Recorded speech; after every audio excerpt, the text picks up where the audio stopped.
아마 이번이 마지막 출애굽기가 될 것 같습니다. 46번째인데요. 제사장의 옷이라는 제목으로 말씀을 나누고자 합니다. 원래는 이제 뒤에 성경 구절이 40장까지도 있는데 우리가 성막 이야기 때 전체적으로 이야기했고 성전 이야기로 출애굽기는 끝을 납니다. 근데 제가 성막 이야기를 먼저 하고 제사장의 이야기를 마지막으로 여러분과 나누고 출애굽기의 대장정을 끝내도록 하겠습니다. 좀 긴 내용이지만 오늘도 길어야 할 내용인데 좀 압축하다 보니까 많은 부분을 좀 많이 생략을 했습니다. 제사장의 옷에 대해서 아주 구체적으로 나누어야 될 부분들이 있지만 여러분들이 아시면 좋을 것만 가지고, 그리고 우리에게 어떤 의미로 어떤 것을 우리가 적용을 하고 이 제사장의 옷을 기억해야 되는지를 생각하면서 세상에 가지고 있는 오늘날 교회들, 직분자들, 그리고 또 오늘날 말하는 우리가 하나님의 음성을 어떻게 듣는지에 대한 두 가지의 핵심 요소가 들어가 있는 이야기입니다. 한번 나누어 보도록 하겠습니다. 길거리를 가다가 요즘에 막 더워지니까 한 여성이 옷을 입고 가고 있어서 제가 차 운전을 하다가 옆에 앉아 있는 사람에게 그렇게 말했습니다. 저기 저 여자 난닝구 입고 간다. 난닝구. 난닝구란 말 잘 안 쓰지만 시골이나 이 일제 감정기의 어떤 영향력인데 이게 원래 런닝이라는 단어에서 나왔습니다. 뛴다는 이 단어에서 일본 사람들이 R 발음도 잘 안 되고 받침도 잘 안 되니까 난닝구라고 이야기를 한 겁니다. 그래서 이 난닝구를 가지고 옷 만드는 쇼핑몰도 만들고 막 많이 했던 건데, 원래는 운동을 할 때 입는 이제 민소매 이런 운동복 같은 것을 난닝구라고 이야기하는데, 이 난닝구라는 것을 보면서 저는 운동을 할 때 그러면 왜 우통을 다 벗고 뛰면 되지 난닝구를 입나 라고 그렇게 생각하다 보니까 조금이라도 입으면 덜 부끄럽다라는 생각을 하게 됐습니다. 이처럼 옷은 뭔가 부끄러움을 가리거나 아니면 그 옷이 주는 의미가 있습니다. 집에서 늘 말합니다. 제가 양복만 걸쳐 입으면 우리 딸이 말합니다. 아빠 교회 가냐고. 교회 옷. 옷 때문에 사람들은 많이 그렇게 이야기를 합니다. 경찰도 우리 공직자들도 제복을 입고 이야기를 합니다. 그래서 제가 제가 옛날 사람도 아닌데 우리 와이프가 옷을 입고 그 제복도 아닌 옷을 입고 나가서 제가 오늘도 단복을 입고 간다. 그러니까 단복이란 말도 또 사람들이 잘 안 쓰는 말이라 그러더라고요. 그래서 단복, 제복, 어쨌든 옷이 주는 의미는 뭔가 자기의 정체성도 확인시켜 주면서 부끄러움이나 어떤 다른 요소도 배제시켜 주는 것이기 때문입니다. 이 옷은 언제부터 나왔을까라는 이야기를 많이 하면서 인류학자들은 10만 년에서 50만 년 전에 지금 말하는 구석기 끝자락부터 입었다, 신석기 시작되면서 입었다, 여러 가지 이야기를 합니다. 그런데 구석기 신석기 다 필요 없습니다. 옷에 대해서 성경에서 처음으로 이야기하는 내용은 성경 창세기 3장 21절에 나와 있습니다. 어떤 내용입니까? 아담과 범죄해가지고 이 선악과를 따먹고 난 다음에 하나님이 창조를 하신 세상에 처음에 있었던 인류가 이 선악과를 따먹고 죄가 자기 몸에 들어온 거예요.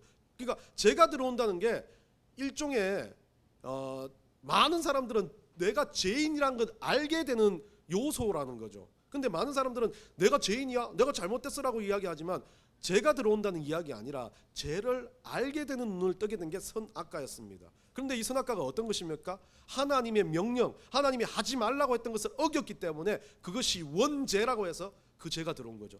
하나님에 대해서 불이행한 것, 불순종한 첫 번째 사건이었습니다. 이 사건으로 인해서 우리 그리스도인, 아니 세상의 모든 사람한테 원죄라는 죄가 들어왔는데, 이 원죄의 모습은 뭐겠습니까? 죄를 직면하게 되는 거죠. 우리가 말한 것처럼 옷을 덕지덕지 입는 것처럼 원래 여러분이 만약에 원죄를 모르시고 진짜 하나님 처음 창조한 대로 산다면 여러분들은 지금 저하고 발가벗고 이렇게 예배 드릴 거예요. 왜? 부끄러움이 없어요. 그런데 하나님이 하지 말라고 했던 그것으로 인해서 뭐가 들어왔습니까? 사람의 이성이 펼쳐지기 시작했고, 이성 없이 사는 게 얼마나 좋았을 거예요. 아담과 하와가 있을 때 에덴 동산은 너무 평화롭고 모든 바퀴벌레까지도 친구였을 거예요. 그런데 뭐가 들어왔어요? 분별이 들어오고 재능이 들어오고 질투가 들어오고 뭔가에 대해서 견주는 것들이 들어왔습니다. 그러다 보니까 그때 들어왔던 이 아담과 하와가 어땠습니까? 부끄러워 죽겠는 거예요. 자기가 잘못한 것도 있고 부끄러움이 있었기 때문에 보니까 벗었거든요. 그러니까 나무 뒤에 숨어 있는 걸 우리 하나님이 어떻게 합니까? 최초의 하나님의 용서이자 최초의 하나님의 어떤 정체성의 확립을 이야기하시는 게 하나님이 가죽옷을 지어 입히셨다. 성경학자들은 이를 가지고 육식이 시작되었다. 짐승을 먹게 됐다. 라고 이야기했죠. 왜 죽여야만이 이 가죽이 나오니까요. 저는 성경학자도 아니지만 더 깊게 생각해 봅니다. 짐승을 죽였다는 건 뭡니까? 그로 인해서 식사를 하는 것이 아니라 무언가를 죽임으로 인해서 내가 내 더러운 죄 때문에 내 잘못된 모습 때문에 누군가가 어떻게 돼요? 상처 입고 죽게 되었다. 그 모양이 뭡니까? 제사의 모습입니다. 제사가 시작된 거죠. 제사의 시작은 다른 말로 인하면 우리가 공식적으로 주님 앞에 드려야 할 예배가 시작된 것과 동일하다고 저는 생각을 합니다. 결국 처음 옷은 단순하게 뭔가 내 정체성을 관리하는 것보다 나의 더러운 죄, 부끄러움을 감춰주시기 위한 주님의 사랑의 표현이었습니다. 그 표현의 시작으로 우리는 옷을 입기 시작했고 그 옷으로 인해서 우리는 지금까지 인류가 옷이 많이 개발되고 발전되어 왔던 것 같습니다. 이 이야기를 하고 넘어가야 되는지 모르겠는데 제가 공익요원 할 때 농구를 참 좋아했습니다. 그래서 저는 사람이 옷을 입고 안 입고의 부끄러움 같은 걸 조금 못 느끼는 아주 둔한 사람이었던 것 같습니다. 배가 출렁출렁하면서도 우통을 홀쩍 벗고 막 뛰었습니다. 자신감이 있었다는 거죠. 그런데 이 공인요원 할 때 그 교회 제자들하고 같이 이제 농구하기를 너무 좋아했는데 그날따라 교회 제자들하고 토요일 날 여러분들 잘 아시는 거창고등학교의 운동장에서 농구를 하고 있었는데 그 주간이 거창고등학교의 축제 주간이었나 모양입니다. 우리 후배들이나 제자들하고 농구하러 딱 가니까 이 거창고등학교 농구팀들이 왔어요. 같이 농구를 하자는 겁니다. 그 학교 대표라는데 그렇게 잘하지는 않더라고요. 그래서 열심히 경기를 하고 있는데 경기가 막 무르익기 시작하니까 축제를 하는 거창고등학교 학생들이 농구장을 꽉 에워싸는 거예요. 제가 좀 약간의 간종기도 있지 않습니까? 열심히 해야 되겠다. 뭔가 보여줘야 되겠다라고 생각해서 여러분들 레이업 슛이라고 아십니까? 막 조던이 하는 막 다리를 찢으면서 하는 막 열심히 해서 그거를 열심히 하는데 내 엉덩이 쪽에서 뭔가 찌직한 소리가 나는 거야. 아무런 생각이 없었어요. 찌직해도 그냥 괜찮겠지 하니까 엉덩이를 만져보니까 괜찮아가지고 막 열심히 막 경기를 집중해서 했습니다. 근데 어느 순간 막 사람들이 웃는 거야.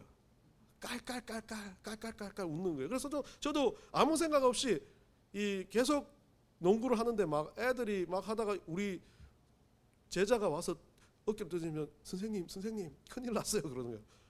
왜? 선생님 팬티 땡땡이 팬티 입었죠라고 이야기하고 엉덩이 쪽이 다 찢어가지고 점프를 할 때마다 벌어지고 점프를 할 때마다 벌어졌는데 저는 아무것도 몰랐던 거예요. 애들이 웃는 것도 몰랐던 거예요. 얼마나 부끄러운지 거기에서 거기 내려오는데 다시는 농구를 안 해야지 생각까지도 할 정도로 그랬던 기억이 납니다. 근데 그 사건이 저에게는 아주 신실한 오늘 하나님이 우리에게 처음으로 옷을 만들어 입히실 때 어땠습니까? 부끄러우니까 그 부끄러움을 가리라. 그 부끄러움을 가린다는 것 너의 죄에 대해서 눈을 뜨고 늘 언제나 네가 죄인이라는 걸 인지하고 살아라. 아주 내가 죄인인 것에 대해서 민감한 마음을 가지고 살아라는 거죠. 근데 저는 엉덩이가 찢어져도 아무것도 아니지 괜찮겠지 하고 했던 그 마지막에 그걸 방치하니까 엉덩이 부분이 다 찢어져가지고 덜렁덜렁 그때 딱 하필이면 빨간색의 그 이상한 땡땡이가 있는 걸 입었어요. 그래갖고 저보고 빨간 땡땡이라고 막 이야기하기도 하고 그랬거든요. 참 그런 일들을 겪고 나니까 느껴지는 게 옷이란 건 정말 중요하구나.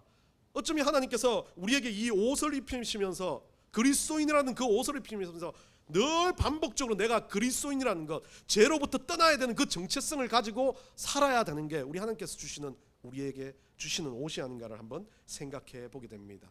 오늘 이 제사장의 옷 소위 말하는 이 지성소에 들어가서 예배 끝자락을 맞이해야 할 대제사장이 입는 옷에 대한 이야기를 합니다. 오늘 이 말씀을 통해서 우리가 제사장은 누구인가?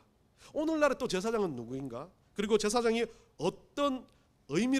옷이 어떤 의미를 가지는가? 그러면 오늘날 살아가는 우리들은 어떤 옷을 입고 살아가야 하는가를 좀 나누어 보고자 합니다. 1절에 한번 봅시다. 1절에 보면요, 뭐라고 되어 있냐면요, 그들에게 명령해서 두 가지 옷을 입히라고 말합니다. 이 하나님께서 명령을 하는데 옷을 만들 때 두 가지 옷을 만들라고 하는데, 첫 번째 그들이라고 말하는 건 이 성막을 짓고 난 이 브살렐과 조력자 오홀리압 그리고 나머지 성막을 지었던 모든 백성들을 이야기합니다. 그들에게 이제는 뭐 해야 되냐? 하나님의 예배드릴 장소, 하나님 앞에 제사드릴 장소를 만들고 난 다음에는 이제 그 제사와 예배를 바르게 드리기 위해서 그에 맞는 가장 중요한 옷을 이제 만들라고 합니다. 첫 번째 옷은 성소를 섬길 때 입는 옷, 두 번째 옷은 아론이 입을 거룩한 옷, 두 가지 옷을 만들라고 이야기합니다. 섬길 때 입는 옷이라고 말하는 이 레트라는 이 단어는 모시다, 봉사하다, 숭배하다라는 뜻의 이 샤라트라는 부정연계사가 들어가서 무엇을 위하여, 그래서 두 가지가 합쳐져 가지고 이 의미는 성전 안에서 섬길 때 입는 옷, 바코데시라는 단어를 쓰고 성전이라는 단어까지 들어가 있는데요, 성전 안에서 섬길 때 입는 옷, 성전 안에서 하나님을 모실 때, 하나님께 봉사할 때, 하나님을 숭배할 때 입는 옷이라고 이야기하는 겁니다. 결국 순종의 옷을 이야기하는 거죠. 예배의 옷이며 순종의 옷을 이야기하고 있는데, 성소 안에서 섬길 때 입는 이 옷들은 상징적인 요소가 여러 가지도 있겠지만, 이 옷의 의미는 하나님을 위해서 봉사하기 위해서, 하나님 섬기기 위해서, 하나님 모시기 위해서 입는 섬김의 옷. 우리가 말하는 소위 말하는 막 화려한 성가대의 옷이 아니라 정말 하나님 앞에 섬기려고 하는 마음과 하나님 앞에 예배 드리고자 하는 마음, 내가 예수 그리스도를 나의 구세주로 모시고 그 마음을 가지고 하나님 앞에 무언가를 내가 의지적으로 하려고 하는 모든 마음의 옷을 이야기하는 겁니다. 베드로전서 2장 9절 한번 열어주시죠. 자, 우리 다같이 한번 읽어봅시다. 시작. 오직 너희는 택하신 족속이요. 계속 읽으세요.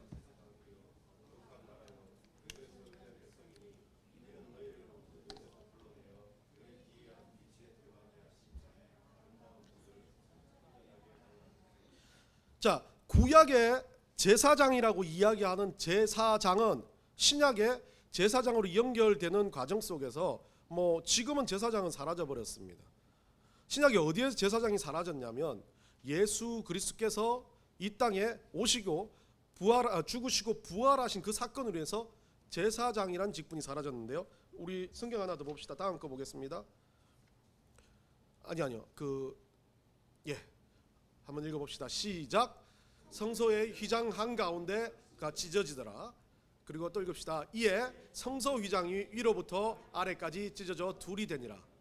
이에 성소 휘장이 위로부터 아래까지 찢어져 둘이 되고 땅이 진동하며 바위가 터지고, 예수님이 죽으셨을 때 어떻게 됐다는 거죠? 성소와 지성소에 있는 그 성소와 지성소를 가리는 휘장이 찢어진 겁니다. 결국 이 휘장이 찢어진 건 우리가 예수 그리스도 안에서 성소 안에 들어갈 담력을 얻게 됐다는 말처럼, 과거에 있었던 예수님이 이 지성소에 들어가서 예배하는 대제사장을 위해서 만들었던 옷, 어떤 거룩한 옷, 예배를 위해 섬길 때 하는 옷들에 대한 부분들이 사라진 게 예수 그리스도께서 우리를 위해서 단번에 죽으심으로, 예수 그리스도가 메시아라고 이야기한 건 예수 그리스도가 마지막 제사장이 된 거예요.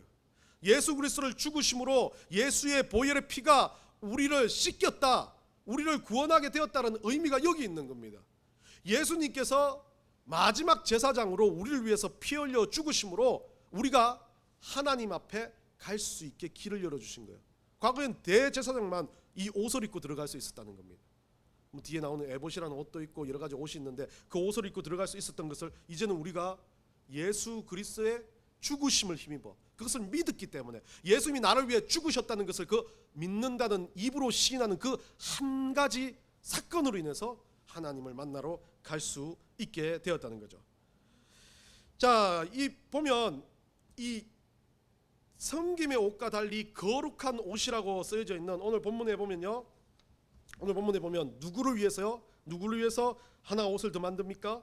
아론을 위해서 만드는데, 여기서는 거룩한 옷이라고 되어 있습니다. 이 거룩한 옷은 이 빼게드란 단어, 원래는 비그대라고 적혀 있는데 빼게드라는 원형인데요. 이건 덥게 값비싼 옷을 쓰며, 또 코데시는 카데시라고 여러분하고 많이 이야기했는데 이것은 거룩한 그리고 구별된 이라는 뜻인데, 이 두 명사가 같이 있으므로 히브리어 용법은 명사가 되면 하나가 형용사가 돼버려요. 그렇기 때문에 하나 이 거룩이란 단어가 거룩한으로 형용사가 되어서 거룩한 옷이 되었는데, 쉽게 말하면 이 거룩한 옷은 구별된 옷, 이 거룩한 옷은 아론을 위해서 하나님을 만나러 들어갈 수 있게 구별시킨 옷이 되는 거죠. 구별된 사람이 입는 옷이 되는 겁니다. 우리의 몸이 성전이 되고, 이 예수 그리스도께서 우리를 위해 죽으심으로 우리가 베드로전서 2장 9절 말씀처럼 왕같은 제사장이 된 우리들은 어떻게 돼요? 그 다음에 베드로가 말하는 거는 거룩한 나라라고 칭합니다. 이유가 내가 하나님을 위해서 하나님 백성으로, 이제 구약에는 제사장만 그렇게 거룩하실 수 있고 거룩한 모습으로 지성소에 들어갈 수 있었지만, 지금 우리가 어떻게 해요? 하나님 만나러 예수 그리스도의 피를 힘입어 들어갈 수 있기 때문에 우리를 가지고 뭐라 그래요? 제사장이라고 베드로는 칭합니다. 그러면서 제사장으로 칭하면서 그 제사장들이 어때요? 거룩한 나라래요. 거룩한 하나님의 백성들이 모여있는 공동체, 그 속에 한 사람들로 우리를 칭하는 겁니다. 결국 이 거룩한 옷 또한 과거에 아론만 입었던 옷이었지만 지금은 우리에게 의미적으로 상징적으로 거룩한 그리스도인, 우리 예수 그리스도를 믿어서 뭐야 돼요? 성화되었다라고 이야기합니다. 예수 그리스도를 믿어서 구원받았다라고 이야기합니다. 그럼 그 구원 자체로 인해서 우리가 어떻게 해요? 거룩해졌, 의인이다라고 그렇게 이야기를 하는 겁니다. 이제 2절부터 나오는 이 에봇이란 단어가 참 중요한데요.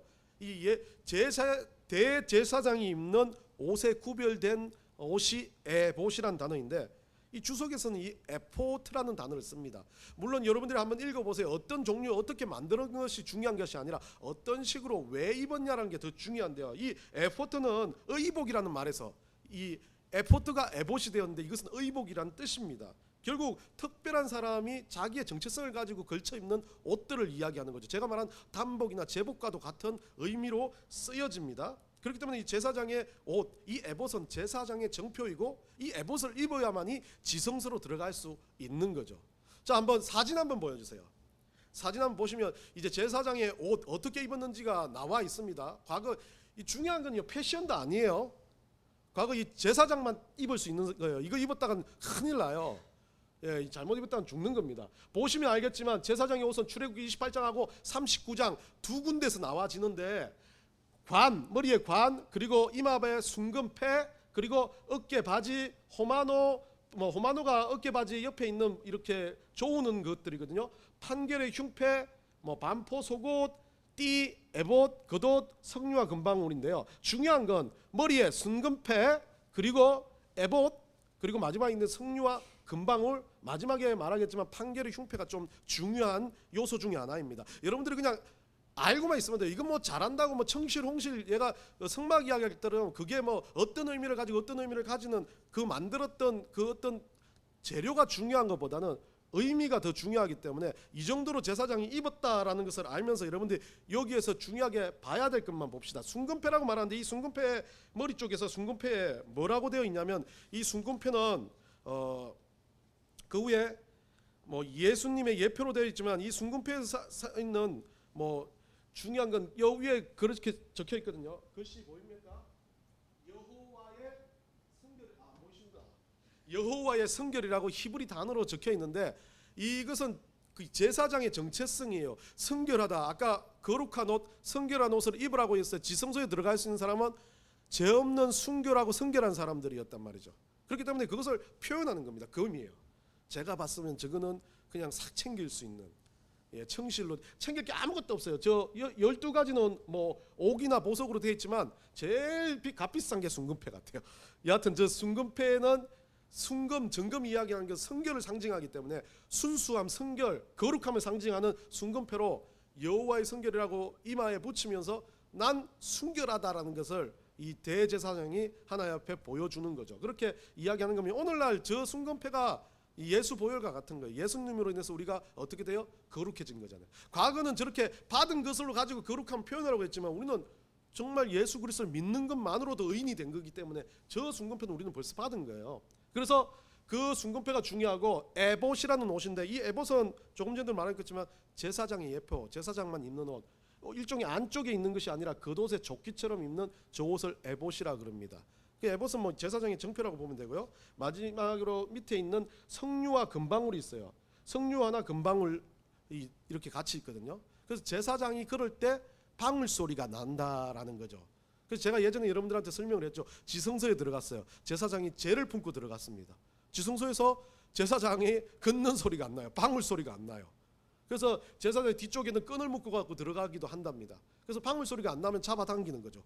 잡아당겨서 질질 끌어내어 보면 제사장이 죽었다는 거죠. 뭐 여하튼 그래서 대제사장의 뭐 죽었다는 이야기는 성경에 나와 있지 않지만 그렇게 이야기해요. 저 방울 소리는 제사장이 살아 있다는 증거를 보여주는 그런 모습입니다. 그래서 또 많은 사람들이 이 제사장의 옷과 판결의 흉패를 나눠서 설명하는데, 판결의 흉패는 12가지 보석으로 되어 있습니다. 이 보석이 뭡니까? 12지파를 상징하는 거죠. 그래서 12지파 이스라엘 민족들의 대표로, 이 대표성의 원리로 대제사장이 하나님을 만나러 들어갑니다. 1년에 한 번 정도 대속제일 같을 때 지성소에 들어가서 하나님을 만나는데, 그 만남의 사건을 가지고 이야기를 할 때 이 흉패를 뭐 원래 흉패라고 되어 있는데 판결 흉패라고 이야기를 합니다. 뭐 판결의 흉패라는 건 뭐 특별한 그거보다 이것 때문입니다. 주위에 있는 우림과 둠밈이라는 이 두 가지 때문에 그렇습니다. 우림과 둠밈은 판결의 흉패 안쪽에 넣어두는 어떤 그 많은 사람들이 찾지를 못했어요. 이건 돌 모양이다, 뭐 종이 모양이다 해가지고 우림, 둘림이라고 둠림이라고 그렇게 이야기했는데, 우림은 빛, 광채, 불꽃이라는 우르의 복수형입니다. 그러니까 그 우림은 빛과 광채, 불꽃이라는 그런 이야기를 하는 거고요. 그리고 난 다음에 둠림은 완전, 성실, 온전함, 고결, 순진 등의 톰의 복수형을 씁니다. 그럼 이 두 가지를 이 안에 왜 집어넣어 놓는다는 거죠. 레위기 8장 8절하고 출애굽기 28장 3절에서는 이 흉패 안에 이것을 집어넣어 놓았다라고 이야기하고 하나님이 주시는 뜻을 분별하기 위해서 이것을 사용했다라고 이야기를 합니다. 그래서 많은 성경학자들은 이것을 가지고 구약에 있는 제비뽑기처럼 대제사장이 거기 안에서 문제를 가지고 어떤 이스라엘 백성들의 큰 어려움을 가지고 나아가서 기도하면서 이것들을 뽑아서 하나님이 정해주시는 뜻을 발견했다라는 것을. 그래서 우림과 둠림과 우림이라는 이걸 가지고 참 많은 목사님들이 설교를 합니다. 하나님 뜻 발견하기, 여호와의 뭐 음성 듣기, 막 이렇게 이야기를 합니다. 그래서 막 제비뽑기, 잘못 말하면 막 하나님 앞에 서가지고 하나님 나 A로 가야 돼요, B로 가야 돼요, 탁 해가지고 이렇게 하는 것처럼, 이거 뽑아내는 것처럼 생각을 참 많이 합니다.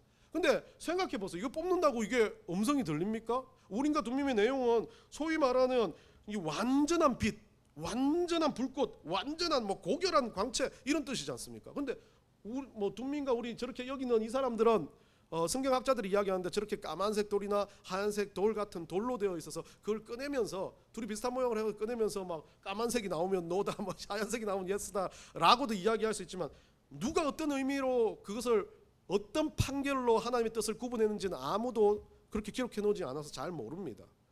그렇다면 우리가 말했을 때 이 대제사장은 하나님의 뜻을 구하러 가는 그런 존재였습니다. 그래서 하나님께서 이것을 허락하신지 안 허락하신지를 대제사장들이 만들어낸 것처럼 꼭 대제사장이 하나님의 대리인인 것, 하나님께서 주시는 음성을 듣는 유일한 사람처럼 생각하는 것에 대한 문제를 여기서 우리는 해결할 수 있습니다. 대제사장이 임의로 하는 것이 아니었겠죠. 이 우림과 둠림이라는 도구를 통해서 하나님의 음성을 과거에는 들었지만, 예수 그리스도가 오시고 난 다음에 이 우림과 둠림은 사용되지 않습니다. 누구도 사용되지 않잖아요. 여러분 사용한다면 여러분들의 겐또죠. 겐또도 이게 일본 말인데 여러분들의 찍기죠. 그냥 단순하게 하나님 음성을 요즘에 듣는다라고 이야기하는 하나님의 음성 듣기라는 이런 책들도 많이 있는데, 거기서 말하는 것들도 자세히 봐보면 꼭 우림과 둠림처럼 생각할 수도 있습니다. 예전에 많은 이상한 뭐 신비주의 학자들도 말하면서 뭐라 그럽니까? 막 꼭 그것이 하나님께서 예스 노를 막 늘 이야기하는 것 같습니다. 근데 과거에 이 우림과 둠림 같은 거는 이것을 뽑을 때 하나님께서 역사하시기 때문에 그것을 했는지 모르겠지만, 오늘날은 이것이 없어져도 되는 이유가 생겨버렸습니다. 뭐겠습니까? 말씀입니다. 성경이 있으니까요. 성경 안에서 모든 것들을 하나님께서 응답해 주셨다라고 보는 거죠. 그래서 말씀 안에서 우리가 해결점을 찾을 수 있다라고 이야기를 하는 겁니다. 물론 더 많은 신비주의가 있고 더 많은 음성도 있고 하나님께서 요즘도 기적과 역사를 베푸십니다. 근데 그 기적과 역사는 거의 천에 한 명, 만에 한 명도 안 되는 그런 일들로 경험하게 됩니다. 이유는 뭐겠습니까? 그거 기적으로 경험하지 않아도 성경만 봐도 기적이라는 거죠. 성경 안에 구절 하나만 깨달아도 그게 역사가 되고 기적이 되는데 굳이 그렇게 다른 것들로 인해서 신비적인 걸로 인해서 막 귀신이 내쫓기고 막 영적인 은사로 인해서 필요한 겁니다. 그런데 그 필요의 조건보다 더 대단한 걸 주셨는데 굳이 그 필요의 조건을 어렵게 찾아갈 사람들 굳이 그거 안 해도 된다는 거죠. 은사는 은사대로 둬도 돼요. 은사 없다고 은사라고 생각하는 그것이 없다고 힘들어할 이유가 없어요. 은혜라는 방편 안에 은사는 들어가 있거든요. 그러니까 은혜 안에 우리가 구별된 존재, 하나님 주시는 선물 안에 들어가는 존재라면 똑같은 은혜를 누리고 있고 더 큰 은혜를 누리고 있는데 나중에 직분 이야기를 하면서 좀 하겠습니다. 누리고 있는데 우리는 구별하고 질서를 만들고 위계를 만들려고 하는 것 때문에 직분에 문제가 오는 거예요. 차이의 개념이 온다는 겁니다.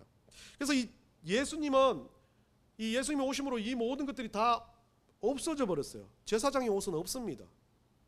제사장이 입어야 할 옷은 없습니다. 딱 있다면 우리가 왕 같은 제사장이든 모든 그리스도인이라면 우리가 입어야 될 옷의 가장 중요한 핵심은 지금 한 번의 죽으심으로 우리를 구원해 주신 예수 그리스도를 따라 사는 삶. 우리가 자주 쓰는 말 중에 예수님을 닮아가는 삶을 살아드리는 게 진짜 우리의 입어야 할 마지막 옷이라는 거죠. 그렇다면 우리가 넘어가서 빨리 마치기 위해서 한 가지 좀 더 이야기를 해보겠습니다. 오늘 제사장의 이 옷에 대한 이야기를 하면서 우리가 알아야 될 것 중에 하나가 직분이라는 개념이 나옵니다. 과거에 제사장이 그렇게 옷을 입어가지고 우리 목사님들도 참 많이 강조를 하시는 것 중에 하나가 목사님은 목사 안수를 줄 때 이 하나님께서 주시는 안수의 권위를 누가 가진다고 해요? 그래서 위에 어른 목사님들, 원로 목사님들이 가집니다. 그래서 여러 목사님들이 이 목회 후보성을 기도해가지고 안수를 줌으로써 그가 이제 목회자가 되었다라고 이야기를 합니다. 참 이건 유튜브에 나가야 되나 이걸 내가 올려야 되나 고민스러운데 참 웃긴 건 성경 안에 목사라는 단어가 참 죄송합니다. 목사님들 다 속인 건 아니에요. 목사라는 단어가 딱 한 번 나옵니다. 딱 한 번 나와요. 에베소 4장 11절에서 딱 한 번 나와요. 좀 이따 한번 읽어볼까요 우리? 자, 우리 다 같이 한번 7절 11절 에베소 4장이에요. 중요한데 한번 읽어보겠습니다. 7절 11절 12절 한번 읽어보겠습니다. 시작. 우리가 각 사람에게 그리스도의 선물의 분량대로 은혜를 주셨니 그가 어떤 사람은 사도로 어떤 사람은 선지자로 어떤 사람은 복음을 전한 자로 어떤 사람은 목사와 교사로 삼으셨으니 이는 성도를 온전하게 하여 봉사 일을 하게 하며 그리스도의 몸을 세우려 하심이라. 자, 직분이라는 개념이 처음에 들어올 때 목사 장로 권사 집사 막 이렇게 직분이라는 개념 처음 들어올 때 에베소서에 근거를 한다면 그전엔 직분이라는 개념이 없었어요. 교회 안에 어떤 틀을 만들다 보니까 교회 안에서 어떤 자리를 만들기 시작한 겁니다. 그러다가 뭐가 들어왔습니까? 제사장이 사라지니까요. 제사장은 없어졌어요. 교회 어쩌면 레위인도 사라졌고 제사장이 사라지고 제사를 지내는 중심이 사라졌어요. 예수님이 단번에 제사를 지내버렸거든요. 그러다가 뭐가 남았습니까? 이제 공동체, 우리와 같이 예배하고 살아가는 그리스도인, 예수님을 믿어 살아가는 백성들만 남은 거죠. 근데 이 백성들이 그냥 있다 보니까 뭐가 없어져요? 질서가 없어지는 겁니다. 그래서 사도 바울과 많은 사람들이 이제 직분을 세우기 시작하는데 그 직분은 뭐라고 말합니까? 선물의 분량대로랍니다. 그러니까 다르다는 거예요. 직분이 다르다는 거 확실히 인정하는 거예요. 하나님께서 우리 예수님께서 주신 선물이라는 건데 분량대로 은혜를 주셨다. 그러니까 은혜를 주셨다는데 다른 분량으로 은혜를 주셨어요. 자, 여러분들 다 은혜를 받았습니다. 근데 분량이 다르대요. 이 분량이 다르다는 의미는 각자 다른 다양성을 이야기합니다. 누가 많고 누가 적은 게 아니에요. 각자 다른 모습으로 받았다는 거예요. 한성호 목사는 어쩌면 여러분들은 여기서 남자분들은 저보다 키 작은 사람 없잖아요. 그러니까 한성호 목사는 키의 은사를 주시진 않았어요. 별 상관없어요. 어떤 사람은 머리가 잘 돌아가요. 그게 좋은 거일 수도 있지만 분량의 차이예요. 이건 은혜를 가지고 내가 더 잘났다는 의미가 아니에요. 하나님은 그것을 가지고 뭐 하라고 마지막에 그리스도의 몸을 온전하게 봉사하는 방법, 그리스도의 몸을 세우게 하기 위해서 그렇게 주셨다는 거예요. 누군가는 몸이 튼튼하고 누군가는 일을 잘하고 누군가는 말을 잘하고 누군가는 뭘 잘해요. 근데 각자의 은혜대로 분량대로 주셨다는 거예요. 그래서 그가 그런 직분을 가지고 뭐가 생겼습니까? 사도가 있고 선지자가 있고 다 아는 겁니다. 이스라엘 민족들한테는 뭐 그때만 해도 초대교회는 사도가 엄청난 머리처럼 느껴졌을 겁니다. 어떤 사람 또 선지자로 세웠답니다. 어떤 사람은 복음을 전한 자로 세웠답니다. 어떤 사람은 뭐라고요? 마지막에 나옵니다. 목사와 교사로 삼으셨으니라고 되어 있습니다. 참 직분론이나 이런 걸 이야기할 때 목사들이 설 자리가 좀 없을 수도 있겠지만 목사라는 개념이 딱 저기 한 번 나옵니다. 근데 교사라는 개념은요, 디모데후서, 고린도전서, 로마서, 사도행전 해가지고 막 6번 정도가 교사가 나오는데 목사는 여기 딱 한 번 나옵니다. 목사는 소위 말하는 이 목사가 뭐라고 되어 있냐면 이 가르치는 것, 교사적인 것을 같이 가지고 있다라고 해서 어떤 사람은 목사 플러스 목사와 교사, 여기에 헬라어 접속사 카이를 사용하면서 뭡니까? 둘은 동일 인물을 이야기하는 거죠. 목사이자 교사. 결국 그렇다면 목사라는 직분은 교사라는 직분과 동일시 초대교회는 느꼈다는 거죠. 가르치는 입장을 했으니까요. 그리고 뭔가 사람들한테 다니면서 가르치고 알려주고 위로하고 양육하는 역할들을 했던 사람이라고 하는 거죠. 결국 복음 전한 자는 따로 생겼어요. 소위 말하는 복음 전한 자는 선교사라는 개념으로 오늘 이야기하고, 목사와 교사는 가르치고 양육하는 형태로 초대교회는 나누어 놨다는 거죠. 그러면서 시간 지나면서 오늘날 목사가 되었는데, 목사가 꼭 뭐라 그럽니까? 영적 권위를 가지고 뭔가 대단한 결정권자인 것처럼 이야기하는 게 오늘날의 모습입니다. 잘못된 겁니다. 에봇을 입고 하나님 앞에 막 홀로 나아가는 게 목사가 아니라는 거죠. 하나님이 목사만 막 사용해가지고 뭘 하는 게 아니라는 거예요. 지금은 모든 성도가 제사장의 의미를 가지고 있는 겁니다. 그렇기 때문에 어떤 분은 막 목사님이 막 세상을 바꿀 영적 권위를 가진 것처럼 이야기를 합니다. 그래서 막 교회들은 대형 교회가 되고 막 어떤 영성 집회를 잘하는 목사님을 가지고 엄청난 큰 그릇처럼 막 하늘 끝에 있는 위인처럼 생각을 합니다. 그런데 그런 위계는 성경 안에 없습니다. 목사라는 이름 자체를 성경에 둔 적이 없거든요. 그래서 좀 재미있는 건 이 감리교와 우리 개신교, 일종의 장로교가 나오는 건, 장로라는 의미가 원래는 초기에는 이스라엘 민족들은 감독, 장로 똑같이 동일한 단어로 썼습니다. 그렇기 때문에 그 사람들은 뭐합니까? 교회 안에서 어떤 목사는 말씀을 가지고 영적으로 이야기하는 직분론이었다면, 장로 같은 경우는 행정적인 역할을 참 많이 했던 거죠. 그리고 장로와 함께 그를 돕는 같이 일하는 사람 집사로 명명합니다. 그리고 성경 안에 권사란 말 없습니다.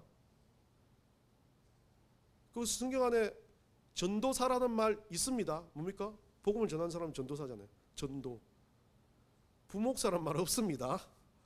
없어요. 다 없는데 우리는 막 쓰면서 그게 꼭 성경적인 양 이야기하는 거죠. 성경적인 이야기는요, 그 모든 일이 뭐합니까? 동일하게 그리스도의 몸을, 이 하나님의 교회를 잘 건강하게 만들어가는 것. 예수 잘 믿고 와서 세상 가운데 가서 뭐합니까? 예수 믿고 힘들면 서로 위로하고 돕고 복음 전하는 일에, 하나님 일하는 일에 힘쓰게 하기 위해서 그런 다양한 것들을 가지고 직분을 만들어낸 것, 그게 성경 안에 있는 내용입니다. 그래서 우리는 그리스도의 몸을 세워가는 하나님의 백성들이라는 존재라는 거죠.